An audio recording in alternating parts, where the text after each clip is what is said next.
Sempre tive a perspectiva de convidar a professora Joana para aqui, para nos brindar com uma aula de contabilidade, porque ela é das poucas que defende contabilidade. O nosso país é mais conhecido por fiscalistas. Mas no grupo de pessoas que defendem a contabilidade como tal, a professora Joana é parte deste grupo, então queria também, como nós estamos a trazer aqui um pouco de contabilidade, achei oportuno trazer aqui a professora Joana Canelas. Assim, rapidamente, muito obrigado mais uma vez. De nada, eu é que agradeço o convite. E penso que não vou falar muito mais, a professora tem a sala à sua disposição. Ok, Nelson, muito obrigada. Boa noite a todos, muito obrigada por terem vindo. Espero que a aula corresponda às vossas expectativas, ok?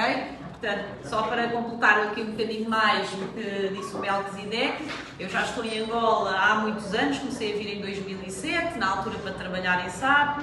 Depois, ao final de uns anos de consultoria, decidi dedicar-me ao ensino, trabalho no ensino desde 2014, primeiro em Lisboa, desde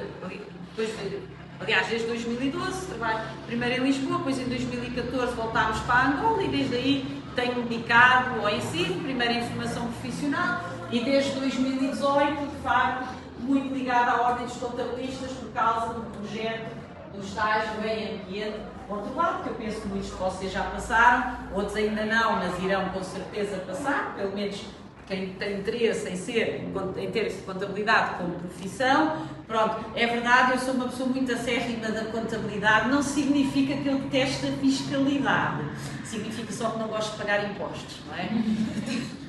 Portanto, sempre que posso, não é? Prefiro falar em contabilidade e fingir que os impostos não existem e pode ser que eu assim me safe de os pagar. Com certeza que não. Sabemos que a contabilidade e a fiscalidade andam sempre ligadas. Porquê? Porque a contabilidade não deixa de ser a linguagem com que uma empresa relata os seus acontecimentos, o que é que esteve a fazer durante um ano. E a fiscalidade, obviamente, baseia-se nessa linguagem, portanto, nos relatórios que são emitidos pela contabilidade, para depois fazer os seus cálculos e os seus trabalhos e dizer, ok, contribuinte, é isto que me deves. Nós, na nossa vida particular, também existe um processo semelhante, não é? Nós também declaramos os nossos rendimentos e, em função disso, somos tributados. O que acontece é que, de facto, a nível pessoal, não é? Das nossas finanças particulares, elas não são tão complexas que precisem de uma linguagem tão grande, não é? Tão elaborada, para explicar o que é que nós estivemos a fazer durante o ano. A maior parte de nós, enquanto trabalhadores, enquanto cidadãos, têm os rendimentos no seu trabalho, pode ter um ou outro negócios, mas geralmente não foge muito daí, o que acaba eventualmente por traduzir-se em rendimentos com poucas naturezas. O mesmo, infelizmente, não se passa nas empresas. As empresas podem ter uma diversidade de receitas e despesas, portanto, proveitos e custos, e que, obviamente, para garantir que todos conseguem entender essa informação, é que apareceu, de facto, esta linguagem, podemos dizer, da contabilidade, que de facto nos explica exatamente, traduz-nos o que a empresa faz em relatórios que são legíveis por toda a gente, porque a grande questão é exatamente essa, garantir que quando eu pego no relatório de contas de uma empresa, que eu entendo que lá está. Se não houvesse contabilidade, poderia continuar a haver fiscalidade, poderia haver relatórios das empresas? Com certeza que sim. Com certeza que cada contabilista encontraria uma forma de reportar os acontecimentos que a empresa fez e como é que eles se traduziram em dinheiro. A questão é que iria ser à vontade do próprio contabilista. E nós temos aqui várias cabeças, não é? Todas cabeças diferentes, cada um iria elaborar os relatórios à sua maneira. Haver, de facto, esta linguagem, este conjunto de regras, garante que todos uniformizamos. Portanto, garante que quando eu, por exemplo, se for à AGT, pegar no relatório deste senhor, no relatório deste senhor, no relatório desta senhora, eu vou perceber o que lá está, porque todos foram elaborados com os mesmos pressupostos. Okay? Eu sei que vocês têm tido aqui. A fiscalidade também é um pouco assim, não é? Existem códigos que dizem, existe este rendimento que é tributado por este imposto, existe esta despesa que é tributada por este imposto, não é? São coisas de uma maneira geralmente mais simplificada, não é? Não exige uma linguagem tão complexa e a maior parte deles parte de facto do que está na contabilidade. Portanto, isto para justificar que a fiscalidade poderia existir sem contabilidade, mas teria uma tarefa muito mais difícil. Eu, pessoalmente, gosto imenso de contabilidade, ok? Continuo a gostar, tem sido sempre aquilo em que eu me especializo mais, mas, volto a dizer, um contabilista que só sabe contabilidade, não sabe fiscalidade, também será um contabilista incompleto, não é? Nós não precisamos ser ter grandes doutrinas de fiscalidade, não precisamos de ser grandes eloquentes que sabem doutrinar sobre a fiscalidade, mas temos que conhecer os mínimos, e até devemos ir bastante além do mínimo, temos que dominar a fiscalidade suficientemente bem para garantir que podemos dar o melhor à nossa empresa, no sentido de levar a empresa a ter poupança fiscal, a aproveitar benefícios fiscais, que muitas vezes empresas e os gestores não conhecem, mas o contabilista deve, de facto, conseguir ter conhecimento suficiente para conseguir, de facto, aproveitar os benefícios fiscais que a sua empresa possa, de facto, beneficiar e, acima de tudo, para garantir que cumprimos as obrigações fiscais a tempo e horas e também garantir que, no momento de as cumprir, que a empresa tem dinheiro disponível para pagar. Eu ouço muitas vezes pessoas, contabilistas a queixar-se, ou mesmo empresários, porque a carga fiscal é muito elevada e porque a gente não tem como pagar e porque... Vamos lá ver. Os impostos só tributam rendimentos e despesas, não é? A maior parte só tributa rendimentos. Ora, para tributar rendimento significa que a empresa teve um rendimento. Portanto, quando alguém diz que a carga fiscal é muita e que não há dinheiro para pagar, não vou dizer que a carga fiscal não está elevada, provavelmente até está, mas existe também aqui uma falha a nível de interpretação da informação financeira e da sua utilização para garantir que a dado momento, quando há necessidade de fazer aquele pagamento daquele imposto, há dinheiro suficiente para isso, ok? Portanto, um contabilista também deve saber fiscalidade e deve tê-la incorporada na sua contabilidade para garantir que não há este problema, não é? Porque se uma pessoa só sabe fiscalidade e ignora a contabilidade, mas quando chega a altura de pagar o imposto, na contabilidade ninguém se preocupou em avisar a área da tesouraria ou outras áreas para garantir que havia dinheiro para pagar o imposto naquele momento, não é? Portanto, é muito importante haver um entrosamento entre as duas áreas para garantir que isto funciona como deve ser. Obviamente, há outras discussões, mas aqui sai um bocado do âmbito da empresa, que é a nossa carga fiscal é muito elevada, o IVA é muito elevado. Ninguém diz que não é, ok? Mas isso não é desculpa, isso não é 100% desculpa para a gente nunca cumprir com as obrigações, ok? Porque elas só existem porque a gente tem ganhos. Porque senão, se uma empresa estiver totalmente parada, ela nunca vai ter obrigações fiscais a cumprir. Porque no limite pode pedir a suspensão do NIF, há mecanismos inclusive para isso. É importante que o contabilista também esteja informado. O que não significa, agora falando aqui deste senhor, que eu há bocado tive uma conversa com ele sobre isso, o que não significa que para certas situações mais específicas, não é? Que não haja necessidade, se calhar, de contratar um consultor fiscal, porque pode haver certas situações e o contabilista pode não as dominar todas. Mas a maior parte da fiscalidade, que é essencial numa empresa, o contabilista tem que dominar, ok? E posto isto, vamos passar para a contabilidade, ok? Deixarei depois o Melquisedeque, a doutora Ivanina, para vos darem esta parte fiscal que eles gostam mais do que eu, ou mesmo aqui para este senhor, e agora, hoje é sobre acréscimos e diferimentos. São temas extremamente importantes na contabilidade e que muitas vezes acaba por nos passar despercebido.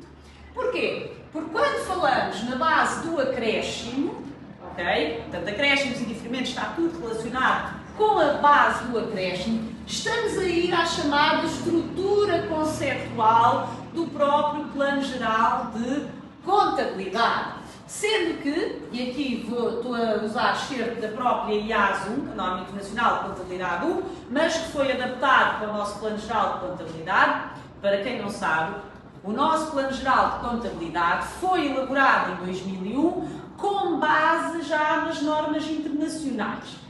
Não foi uma adaptação completa, por isso é que se considera que Angola não aderiu às normas internacionais de contabilidade, Mas como alguns de vocês já terão tido a oportunidade de verificar, em muitos aspectos o nosso Plano Geral de Contabilidade está elaborado com base nas normas. Por exemplo, o tratamento dos imobilizados corpóreos é basicamente o mesmo, na maior parte, do que é dado na IAS 16 sobre os ativos fixos tangíveis. O tratamento das existências é praticamente o mesmo, com algumas exceções, daquele que é dado pela IAS 2, inventários. E há várias outras situações, ok? Há várias situações, portanto, tudo o que está no PGC, a maior parte, foi elaborado com base nas normas internacionais. Porquê é que a gente diz então que Angola ainda não aderiu às normas internacionais? Porquê é que agora existe um conselho a tratar dessa normalização? É porque os temas que são tratados no PGC são muito menos do que aqueles que são tratados nas normas internacionais. Ou seja, há toda uma temática que vai além do PGC, que faz parte da contabilidade e que no PGC não é tratado. É tratado nas normas internacionais. Alguém se lembra de algum exemplo? Gostaria que também vocês a falar. De certeza que já viram no vosso dia-a-dia. Algum exemplo de uma temática que faz parte da contabilidade, mas que não é tratada no nosso PGC? Sim. Agricultura. Agricultura. É o tema que mais se tem falado, né? Principalmente quando atualmente o nosso governo fala muito no investimento na agricultura. A agricultura, obviamente, as empresas agrícolas têm que ter contabilidade, não é? Cada vez mais está-se a tentar legalizar a atividade agrícola, não é? Normalizar a atividade agrícola. A atividade agrícola não pode continuar a ser informal, tem que ser formalizada. Significa que quem pratica agricultura para venda tem que legalizar. Legalizar tem que criar empresa. A empresa tem que ter contabilidade. Onde é que está aqui o problema? É que o nosso Plano Geral de Contabilidade praticamente não contempla a atividade agrícola. De todo o estudo que fizemos no PGC, vão encontrar apenas um pequeno parágrafo no meio das existências a falar dos ativos biológicos da agricultura. Isso é muito pequena. Ora, nós sabemos que a atividade agrícola tem uma especificidade em relação à maior parte das atividades, que é os ativos da atividade agrícola são ativos biológicos, são seres vivos, o que significa que têm todo um ciclo de vida. Nascem, crescem, reproduzem-se e morrem, não é? E são produtos que são ativos que se autotransformam, não é? Eu tenho esta máquina, este computador, tenho um projetor, isto são ativos, mas estes ativos não se transformam. Como o comprei, como utiliza, ele vai ser sempre assim. Quando muito com o tempo vai se desgastar, mas é da utilização, não é? Um ativo biológico não é? Um porquinho nasce, quando nasce é um leitãozinho. Mesmo sem eu o utilizar, o que é que vai acontecer ao porquinho? Vai crescer, né? Vai crescer, a dado momento, vai se reproduzir, né? Pelo menos a gente propiciar isso. E depois acabará por começar a sua fase de declínio, né? Vai começar a envelhecer. E inevitavelmente acabará por morrer, né? Os outros ativos também morrem. Este projetor um dia vai acabar por morrer, mesmo que eu não lhe faça nada, não é? Mas no caso dos ativos biológicos isto é mais certo e geralmente é mais rápido, ok? Portanto, toda essa especificidade dos ativos biológicos, logicamente, obriga a que haja um tratamento contabilístico próprio que não vem no nosso Plano Geral de Contabilidade. Pronto, e isto é só um exemplo. Há imensas outras situações que, de facto, não são tratadas no nosso PGC, são tratadas pelas normas. Contudo, grande parte, a maior parte do que está no PGC, também vamos encontrar em qualquer norma. Isto para justificar porque é que eu trouxe aqui excertos das normas internacionais. Portanto, o que é que diz a IAS 1 e que também encontram no PGC? Diz que uma entidade deve preparar as suas demonstrações financeiras, exceto a demonstração de fluxos de caixa, utilizando a contabilidade em regime de acréscimo. Nosso PGC encontramos exatamente a mesma coisa. Diz que há exceção da demonstração de fluxo de caixa e há um motivo para isso. Não é por acaso que a demonstração de fluxo de caixa não é preparada com base no acréscimo. Portanto, à exceção da demonstração de fluxo de caixa, toda a nossa contabilidade, as demonstrações financeiras, são preparadas na base do acréscimo. Bom, e o que é que diz então esta base do acréscimo? Diz que quando é utilizada esta base, Uma entidade reconhece itens como ativo, passivo, capital próprio, rendimentos e gastos, portanto, os elementos que vêm das demonstrações financeiras, quando satisfizerem as definições e os critérios de reconhecimento para esses elementos contidos na estrutura conceptual. Basicamente, o que é que quer dizer isto? Diz que nós reconhecemos custos e proveitos, portanto, operações e outros acontecimentos, independente quando ocorrem, e há regras para a gente saber quando é que eles ocorrem, independentemente de haver recebimento ou pagamento. Ok? Portanto, isto significa o quê? Eu reconheço custos, proveitos, e inevitavelmente, porque o custo e proveito não se reconhece sozinho, ativos e passivos. Não nos esqueçamos que reconhecer um custo e proveito tem sempre como contrapartida o reconhecimento de um ativo ou de um passivo. Né? Eu, quando registro um elemento da demonstração de resultados, a contrapartida há de ser sempre um elemento do balanço. Né? Portanto, significa que eu registro um custo ou um proveito, um ativo ou um passivo, no momento em que ocorre, independentemente de ter havido entrada ou saída de dinheiro. Porquê é que isto é importante? Bom, se não houvesse esta base, toda a nossa contabilidade era feita a partir do extrato bancário, não é? Se não houvesse esta base, o contrário, como eu costumo dizer, o contrário da base do acréscimo é a base de caixa.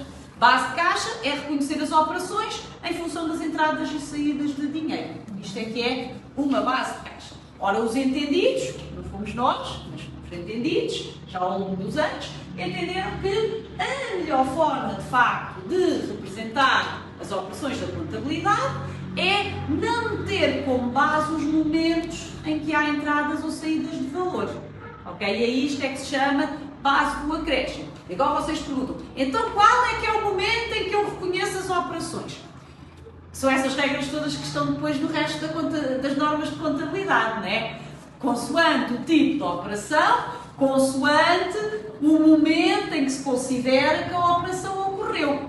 Por exemplo, no caso de uma venda, quando é que se considera que ocorreu a venda de um bem? Alguém se recorda o que é que diz a norma em relação a isso? E aqui é o PGC e a FRS 15 dizem a mesma coisa. Qual é que é o momento em que se reconhece a venda de um bem? Neste caso, como um proveito e um ativo. Qual é que é o momento? Alguém sabe? Ainda estamos só a aquecer. É o momento em que são transferidos para o comprador os riscos e as recompensas inerentes à propriedade do bem, que na maior parte das vezes coincide com a transferência do bem. Ok? Na maior parte das vezes, quando é que vocês registram uma venda? Quando entregam o bem ao cliente.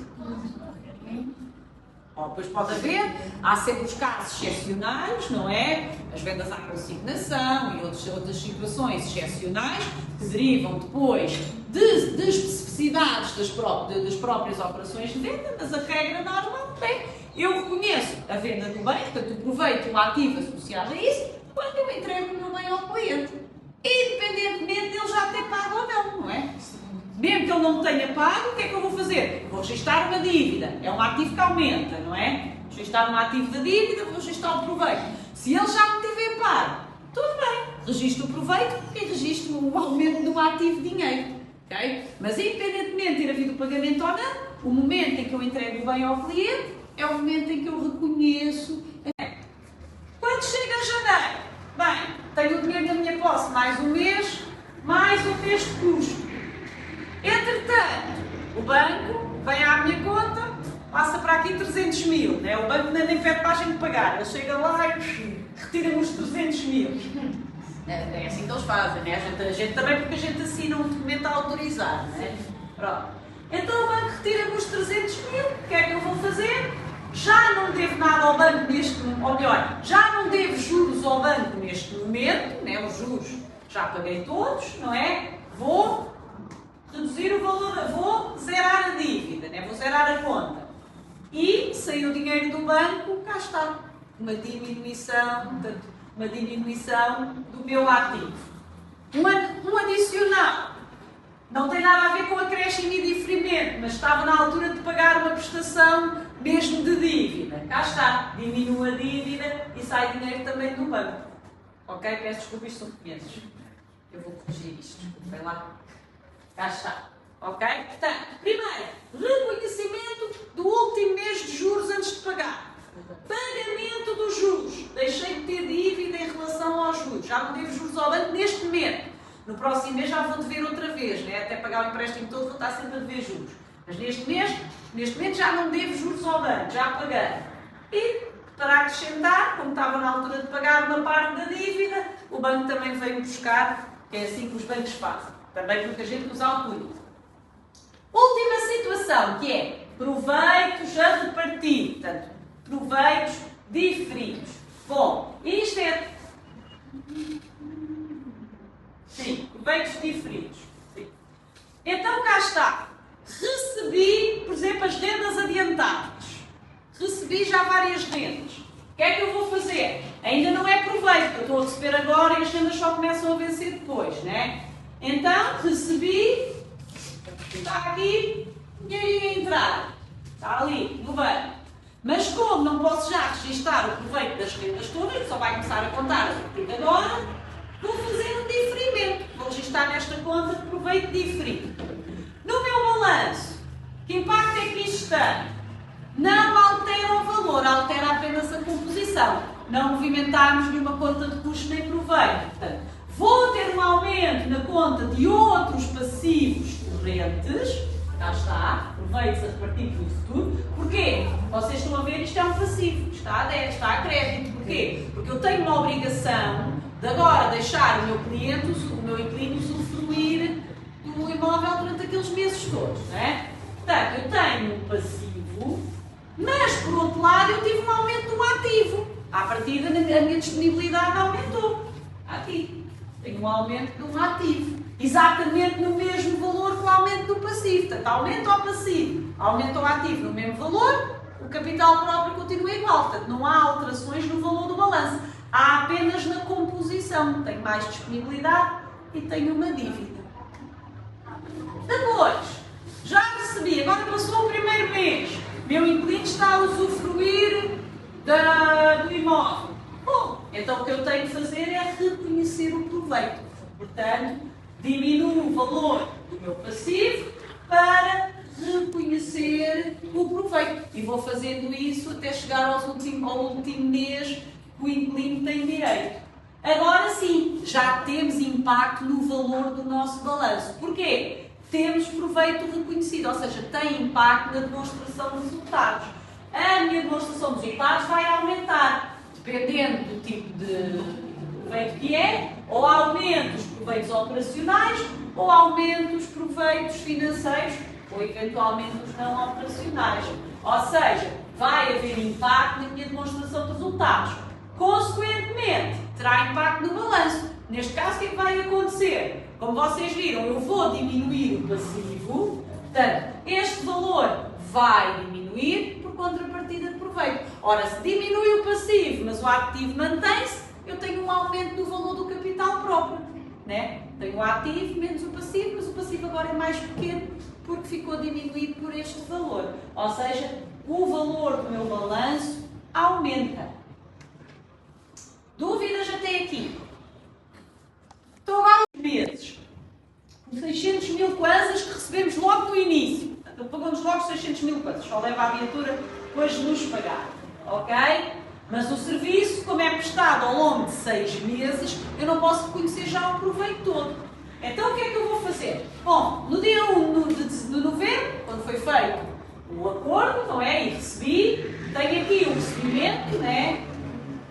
Sabendo que estamos sujeitos à tal retenção de imposto, cá está o recebimento dos meus 600 mil, sendo que o imposto está aqui a meu favor, não é? Como não posso registrar proveito? Tenho aqui o passivo, não é? Nesta conta de diferimento. A seguir, bom, logo no fim do mês eu já tenho direito ao proveito, não é? Porque o meu cliente está a usufruir da viatura, não é? Então já lhe prestei uma parte do serviço. O acordo são 6 meses de viatura. Já prestei já tenho direito a reconhecer proveito. Então cá está. Vou diminuir a conta do passivo para registar um proveito. E vou fazer assim todos os meses até chegar ao fim do acordo. E das duas, uma, ao fim de 6 meses, ou ele volta-me a pagar e fazemos o procedimento novo como no início, ou então ele devolve-me a viatura. Ok? Cá está, mês de dezembro, a mesma coisa. E vai sendo assim todos os meses. Dúvidas até aqui? 135 mil. É as contas. Né? E o que eu realmente recebi foi isto, né? Foi a diferença. Pronto. Bom, isto quando entrar o IRPC já não vai ser assim, mas enquanto não há IRPC, enquanto ainda temos imposto industrial e IP separado, o que acontece é que o IP é registado como custo. O IP das rendas que eu recebo, sendo eu um senhorio, quando eu sou inquilino é diferente, mas quando eu sou senhorio, as rendas são o meu proveito e o IP é um custo meu, né? Então, ok, se o IP é um custo, o que é que eu tenho de fazer? Apesar do IP já ter sido todo pago, né? Porque quando o meu inquilino me pagou, descontou-me logo todo o IP dos 3 meses, eu devo reconhecer o IP à medida que vou, como custo, à medida que vou reconhecendo as rendas como proveito. Então, como é que íamos fazer isto? Bom, recebi um determinado valor, está aqui. O meu IP, como é um custo, eu vou diferi-lo. Está aqui, diferimento de IP da renda, em vez de ir para a conta de custo, vai para uma conta de diferimento, né? 37,4. E o proveito da renda, também não posso reconhecer ainda, porque acabei de receber, não é? Do início do período, está aqui o valor. O que é que vai acontecer? A entrada de dinheiro já foi, estes valores estão diferidos para períodos futuros. Cá está. Quando chega ao fim do mês de dezembro, o que é que vai acontecer? Eu vou reconhecer um mês de renda como proveito e um mês de IP como custo. Já está. Peço desculpa, isto são 67.500. Achei graves. Isto é 67.500, aqui pus os 135, está bem? Portanto, tenho um mês de renda como proveito, um mês de IP como custo. Ok? No mês seguinte, vou fazer exatamente a mesma coisa. Um mês de renda como proveito, um mês de IP como custo. Para quê? Para garantir que no momento em que reconheço o proveito, reconheço o custo. Se eu não fizesse isto assim, o que é que acontecia? Vejam só. O que é que acontece? Eu todos os meses, nos 2 meses, tenho um proveito de 450 e um custo de 67.500. Quer dizer que eu tenho uma determinada margem de lucro, que neste caso são 200.045, se não me engano. Podem fazer a conta. Portanto, eu tenho uma determinada margem de lucro, okay? Que é este custo menos este proveito. Né? Neste mês e no mês anterior também. Aqui está o valor certo. Né? E quando eu recebo, eu não tenho nenhuma margem de nada. Não tenho custo, não tenho proveito. Se eu reconhecesse, por exemplo, o custo do IP logo no momento em que eu recebi, o que é que ia acontecer? Eu aqui, neste mês, ia ter um custo de 135 e depois, nos meses a seguir, só ia ter proveito. Pior ainda, no ano a seguir, no ano 2025, só tinha proveito. Não está certo, não é? Porque aquele IP corresponde a cada mês de renda.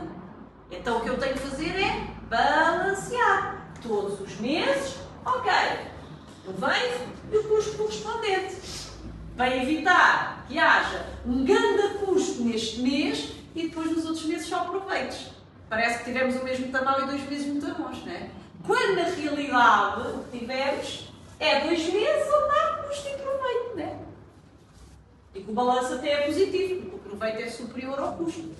Se eu não usasse este balanceamento, ia ter um mês só de custo, 2 meses só de proveito. Não é correto em termos de contabilidade. Pior, se eu tiver que fazer relatórios mensais, vai haver um relatório muito mau e os outros 2 muito bons. Não faz sentido em termos de análise estratégica. A análise dos proveitos não faz sentido. Outro exemplo, com os juros. Segundo as condições do mesmo, no final de 3 meses, que é o período de aplicação, vamos receber 150 mil kwanzas de juros. E sabemos que os juros estão sujeitos a IAC, Imposto de Aplicação de Capitais. Também é reconhecido na nossa contabilidade como custo. Né? Cá está. Portanto, vou receber 150 mil kwanzas de juros, sei que vou descontar 15 mil de IAC. Ou melhor, eu não, o banco é que me vai descontar. O banco paga e a seguir retira-nos o IAC para nós sabermos que eles nos descontaram. Bom, então como é que isto fica registado? No primeiro mês, eu faço o depósito, né? Já está. Eu só tirar da depósito à ordem para o depósito a prazo. Agora, vou começar a fazer os acréscimos, não é? Eu já sei, sou informada, não é? Sou contabilista, à partida sei o mínimo de fiscalidade, já sei que, primeiro mês, já está, o meu juro de 150 a dividir por 3 dá 50 mil kwanzas por mês. Eu já sei que estes 50 mil kwanzas de juros estão sujeitos a IAC de 10%, não é? Dá a quantia de 5 mil por mês. Então, como eu sei que o IAC é um custo associado a este proveito, eu só tenho IAC porque tenho juro, se não tivesse juro eu não tinha IAC, o que é que eu vou fazer? Reconheço o proveito do juro e o custo do IAC. E o que é que eu faço? Tenho um valor a receber, está aqui, um proveito a receber, um acréscimo de proveito, e tenho aqui um encargo a pagar, porque já sei que depois de receber, quando eu receber efetivamente este proveito, logo a seguir terei que pagar este encargo. Ok? Mas o que é importante? O reconhecimento do custo e do proveito serem feitos no mesmo momento. Porque assim eu já sei que o meu ganho líquido de juros foi 45 mil. Ok? É os 50 mil do juro, menos os 5 mil do IAC. No mês a seguir, pronto, a mesma coisa. Quando chega a altura de receber, o que é que vai acontecer? Eu já sei que vou receber 150 mil kwanzas menos 15 mil, né? Vou receber 135 mil kwanzas, é o que o banco me vai pôr de dinheiro. Por outro lado, eu tinha a receber 150 mil, estava na conta do proveito a faturar, e tinha a pagar ao banco 15 mil de IAC. Então vou simplesmente zerar as duas contas. 150 menos os 15 dá os 135. Se eu não cumprisse com este balanceamento de custo e proveito, o que é que ia acontecer? Nestes 2 meses, não é? Nestes 2 meses de novembro e dezembro, ou melhor, dezembro e janeiro, eu ia só reconhecer proveito de 50 mil. Portanto, chegava aqui, dezembro, proveito de 50 mil. Aliás, novembro, proveito de 50 mil. Dezembro, proveito de 50 mil. E janeiro, proveito de 50 mil. E quando chegava ao final do mês de janeiro, era só um custo de 15 mil. Parecia que os outros 3 meses tinham sido muito bons e que de repente tinham um custo grande, não é? Fazer este balanceamento entre custo e proveito permite-me ter isto equilibrado. Todos os meses eu tenho 50 mil de proveito, 5 mil de custo, o líquido dá uma margem de 45 mil. 45 mil este mês, 45 mil este mês e 45 mil este mês. Depois é só ajustar a questão de pagamentos e recebimentos. Por isso é que é importante fazermos este balanceamento. Ok? Quando a gente só trabalha, às vezes, com o fisco ou ninguém tem interesse na informação, isto se calhar parece irrelevante. Mas quando estamos a fazer análise dos valores, isto faz logo sentido ser assim. Não faz sentido eu ter 3 meses só proveito, depois no fim, olha, agora tenho aqui um custo sozinho, né? Ou no limite este custo é só do último mês, parece que eu tive novembro e dezembro só ganhos, fechei o ano só ganhos, e agora a janeiro a desgraça dos custos todos, não é? Não é assim, não foi assim que aconteceu. O que aconteceu foi que eu tive 3 meses onde tive proveito e custo. Daí a importância de balancear custos e proveitos. Bom, do mesmo na hora. Meus senhores, dúvidas que temos? Sim.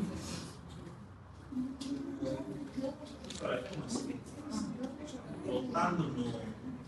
Vamos falar mais sobre a parte de períodos futuros. No caso específico das rendas.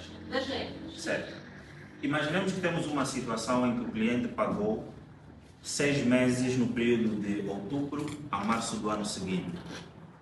Se eu reconhecer o custo do IP, ele pagou a renda de 6 meses e pagou também já o IP.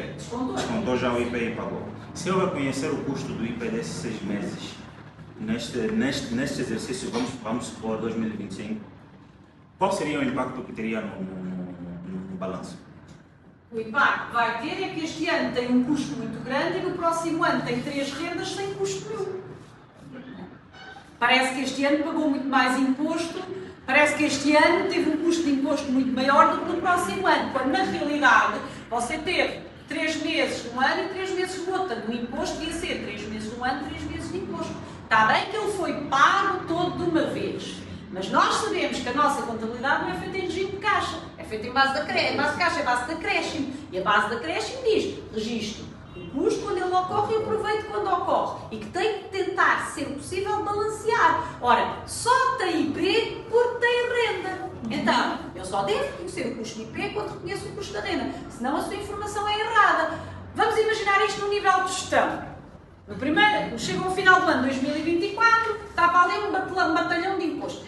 Pá, este ano muitos impostos, pá, estamos aqui, somos os desgraçados. No ano a seguir não tem imposto nenhum. Este ano é que fomos muito bons, só tivemos proveito. Não é verdade, não é?